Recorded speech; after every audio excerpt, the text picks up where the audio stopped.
Bonjour à tous et bienvenue dans ce nouveau tuto de Runkeeper concernant la zone de contingence ainsi que la zone tampon. Donc c'est des notions clés de la réglementation européenne pour la sécurité ainsi que la conformité en catégories spécifiques. On va voir comment les paramétrer en Runkeeper pour sécuriser au maximum vos missions. Dans un premier temps, on va voir donc en bleu, c'est le périmètre dans lequel le drone est censé évoluer normalement, conformément à son plan de mission. Juste après, dans sa zone jaune, donc la zone de contingence, c'est la zone de sécurité immédiate autour de cette zone. Elle représente la situation où le vol devient anormal, mais le télépilote a encore le contrôle. Donc là, on va procéder à des procédures d'urgence, un retour rapide, une montée ou descente sécurisée, ainsi qu'un atterrissage d'urgence.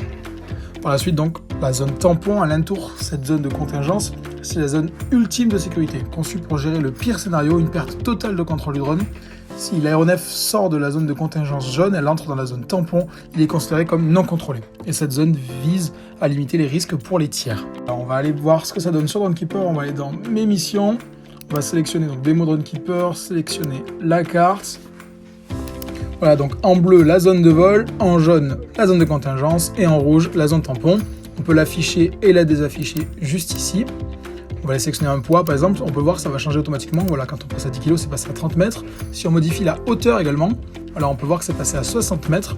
Donc c'est les zones qui vont se modifier automatiquement, évidemment avec les calculs de chute.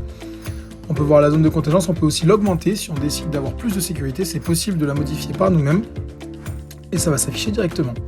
On va également se décaler donc dans une zone de catégorie Open, donc on va se mettre en catégorie A2, et comme on peut le voir, la distance de sécurité est directement calculée car automatique dans ces zones-là. Si vous êtes prêt à décoller, je vous invite à rejoindre la communauté et à vous abonner à nos différents réseaux, que ce soit Instagram, LinkedIn ou Facebook, dans nos différents groupes.